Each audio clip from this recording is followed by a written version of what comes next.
Hello YouTube. It's been a little bit since I've actually made a video, but not because I haven't wanted to, but because I've been kind of dreading how you go about making a video when you've had a kind of a sad change of events in your life. I kind of alluded in my last video that I had a serious life event kind of happening, and on September 19th I actually lost my mom.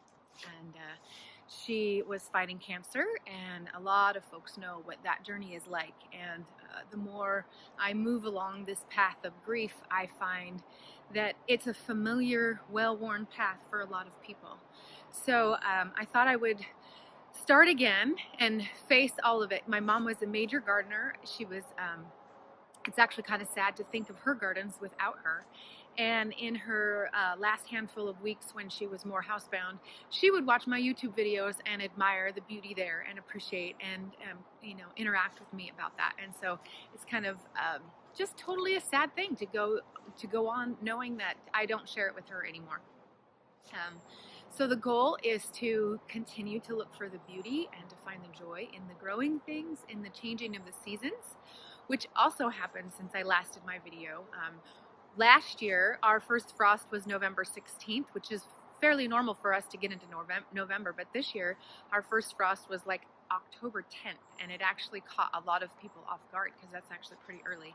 So my garden overnight, usually I have a lot more things thinned out and finished before the cold turkey frost hits, but the frost hit. So I'm going to show you. I haven't tended my garden since the frost hit. Next week sometime I have a friend coming over, and we're going to just visit and work in the garden all day, and it's a beauty plant. And I also may end up videoing a little bit at my mom's garden because some of her beloved friends and family are going to join me like one day in the fall and one day in the spring to tend and prune and maintain her beautiful garden. I might even have an old video clip of her garden from the summer. If I can find it, I'll stick it in here and show you guys what hers looked like. Actually has a little snippet of her in it too, so that would be kind of a sweet memorial. Of what this feels like. This is Mom's back deck, and this is where she comes in the morning and sits and drinks her coffee, and she has the birds. She's a birdie person too, so the birds come in here, and the squirrels and everything make their nests. And there's a big wisteria growing up there, all kinds of beauty. The fun part is how she did the pots along the deck rail. So I don't know if you can see this in here. Get in there. Can you see what it's made out of?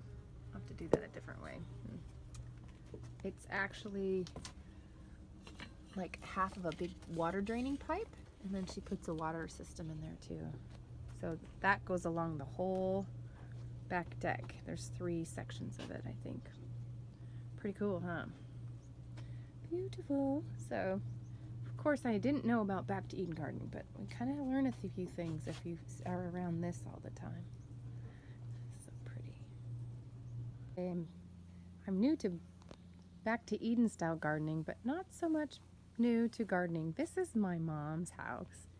This is what I grew up with, was this always tending a green thumb. She lives in a nice green area.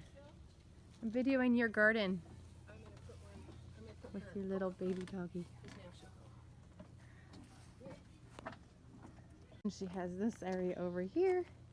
And of course, one of the definitions of a potager garden is you have to have a chair to enjoy it. There's always a place to sit and peek. And my mom has a property that's very shaded, so everything takes longer to grow. And then it blooms bigger and more beautiful and more lush. It's actually kind of awesome. And I'm going to show you her back patio too, because it's just pretty cool. Love my mom dearly, had great relationship with her, and there's just a lot of sorrow with loss, but at the same time I had so many more blessings to count than a lot of people get. And so the reason I started my video here though is this is my that's actually a bird I put birdseed on the top of that. There's birdseed that goes in that. There's a couple more. There's one here. I have a squirrel feeder that's kind of up on the tree. I don't know if you can see it through here, but I have a bedroom window that looks out over this, and I like to see the activity in the day, animal activity, lots of different kinds of birds. And I'm a bird watcher.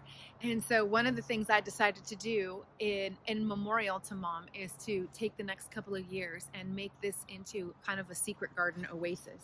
And I kind of want to take the opportunity to along the fence line here create some hanging trellis type of things where it tucks it in and it makes it feel like an alcove of green and lush and beauty. And so I just wanted to have a record of its beginning.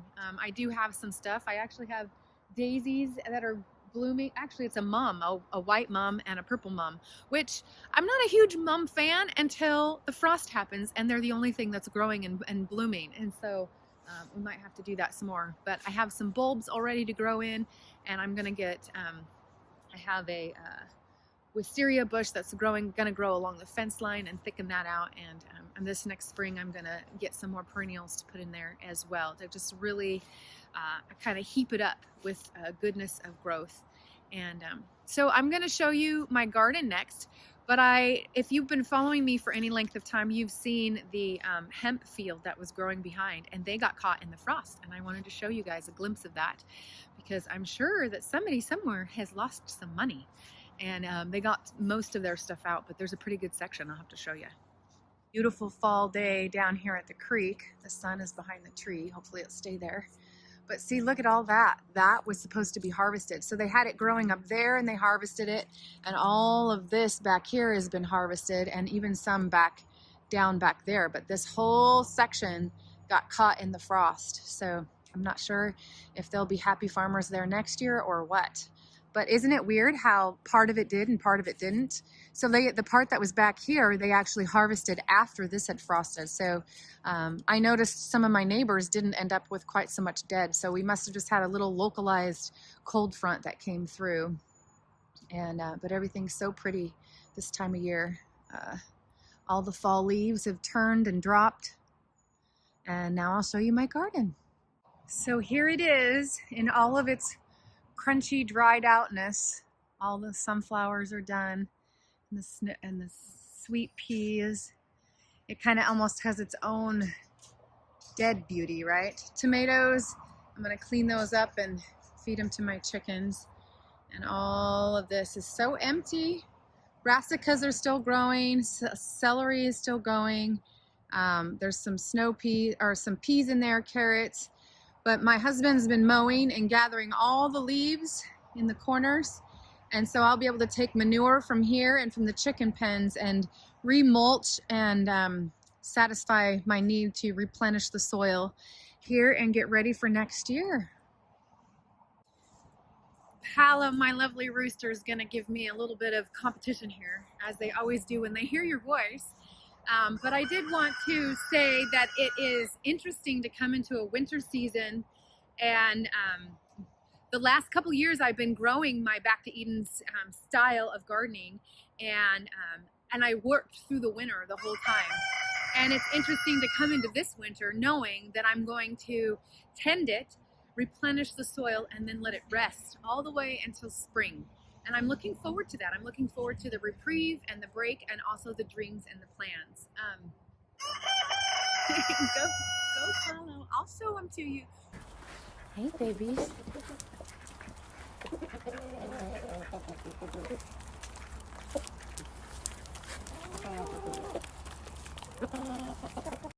And I'll let them see how big and beautiful you've gotten.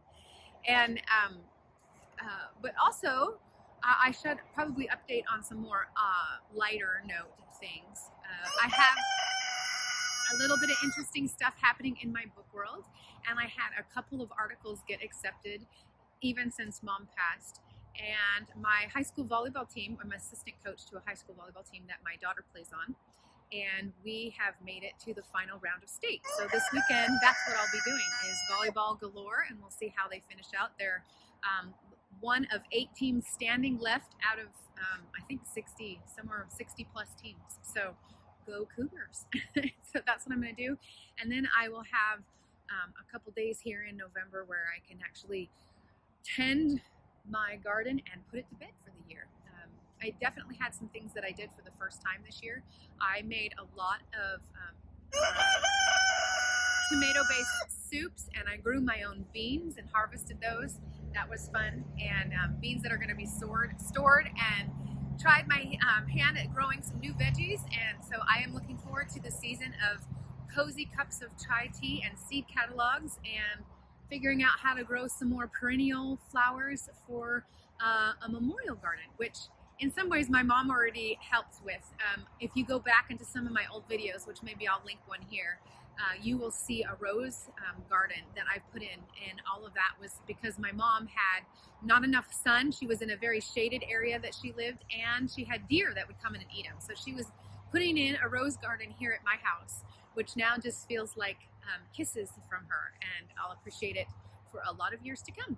And so thank you for watching. Thank you for waiting for me to come back around and do this again. And again, we'll see you over the winter months, and as we wait for the sunshine to come back in the spring, and we'll do all that. And thank you much. Have a good day, and thanks for watching.